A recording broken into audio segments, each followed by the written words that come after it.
And please welcome Nanny Robina with some tips for us today.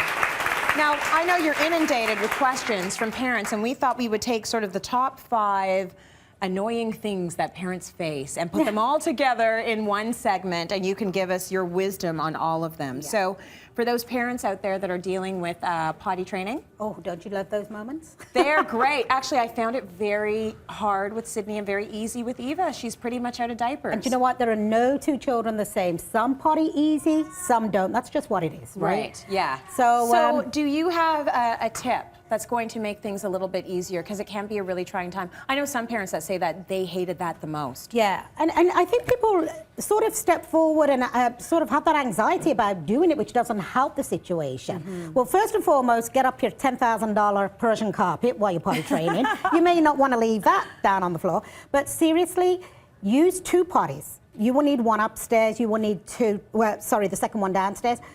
Make them the same. Yes. Identical potties. I can guarantee you, if Thomas the Tank is upstairs and Dora's downstairs, we'll have crossed legs and they'll be saying, I want Thomas. Yes. You know, so make sure that I've been there. Let me tell you, I know it. I'm so there now. Yeah. So we should have bought 3 Doras. We only bought 1.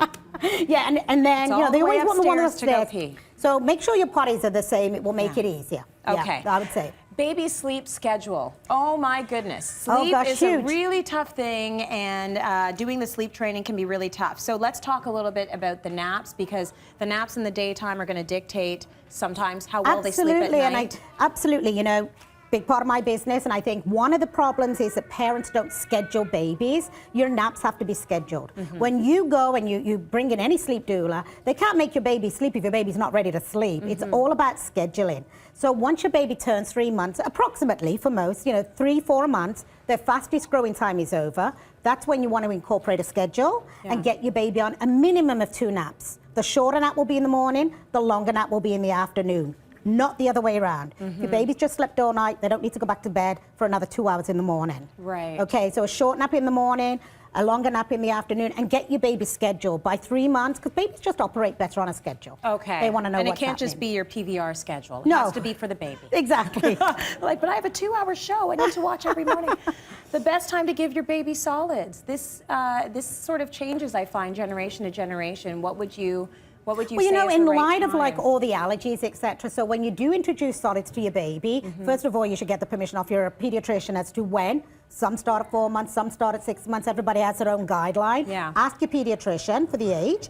And when you are, start in the morning. Because what you want to know is if there's an allergy, you've got the entire day before your baby goes to bed to actually see if there is a reaction from the food. Right. So I would never encourage a baby to, you know, give your baby, which parents will do.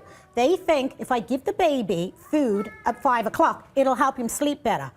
Yeah. You don't want to do that when you're introducing solids. You want to see if there's any allergic reaction throughout the day. So always introduce a new food in the morning. Okay, and then only that one food. Only that one food for the period little amount of time. Yeah, yeah. I don't know what it is, like 3-4 days to make sure, and then you introduce your second, whatever you're comfortable with. All right. Yeah. What about timeouts? When it comes to disciplining, that is another big topic for parents. Do you do timeouts? And if you do, when do you start doing them? When can they start understanding? Do you know, it's not only about understanding, it's about whether timeout is actually done the proper way. Okay. So if I do a consult and let's say, believe it or not, people will call me because they're having toddler shenanigans, and a lot of it is, they'll say timeout doesn't work. Timeout does work if it's done properly. Okay, now if you sit your child here and we carry on talking and we're like, you know, you're not involved, you need to sit there, you're in timeout. That's not timeout. Timeout is taking your child away from the situation that they've just got into trouble for, to give them some time to think. We both know there's not a whole lot of thinking going on about what he just did. Yeah. If anything, he's thinking about how he can get his own back on because you've just put him in timeout. You know, that's more likely. But I think that's good enough. Yeah, like, you take him away. If you're feeling like I am not doing right now what I would rather be doing, then that's the punishment. Absolutely, right? absolutely. You and take then when him away they from get the situation. older, hopefully they can start thinking about their actions. I don't know, does that ever happen? Yeah. Maybe at 17? Do you know? Have you thought about what you did while you're in the corner?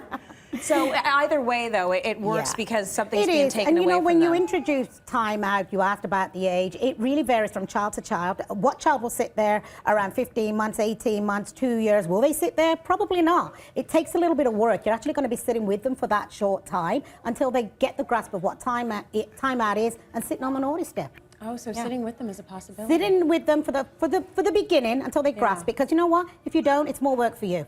That's true. Backwards, forwards, backwards, forwards. So now, babies at a certain age, they're good with everyone. You know, when they're babies, you can give them to the bus driver. Oh, they're yes. fine. Yes. And then around a certain age, they start building a wall and they get that stranger anxiety. They get that stranger anxiety, separation anxiety. Separation anxiety. Yeah, it's all very similar. We have a mom here actually that brought her baby that wants to talk a little bit about her situation. Let's go on over. Hey, Terry Lynn. Oh, and look, it's nap time. I'm sorry, I don't know what the programmers were thinking when they made City Line.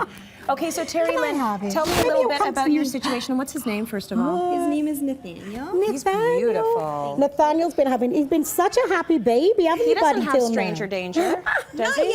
Not yet. Probably soon. Okay, so do you have any issues with him when it comes to separation anxiety? Right now, he's currently really scared of his grandfather. So I find men with like glasses or facial hair sometimes creep him out a little bit. But other than that, he's pretty good with women. In general, he's happy with them, and he does well. So He's a typical boy. Okay, do you have advice then for any babies so you know what? that One are of the dealing with that? exercises that you can do is you would actually hold the baby yourself like this, like you would now, and you know, don't be fast to pass him on. Grandpa would come forward and just be beside him until he gets a little bit comfortable with him. Do not pass him over. We're going to wait for Nathaniel to make the eye, you know, the attraction with the eye, to look at him and to see if he actually starts to feel comfortable. If he doesn't, we'll still hold back for a while.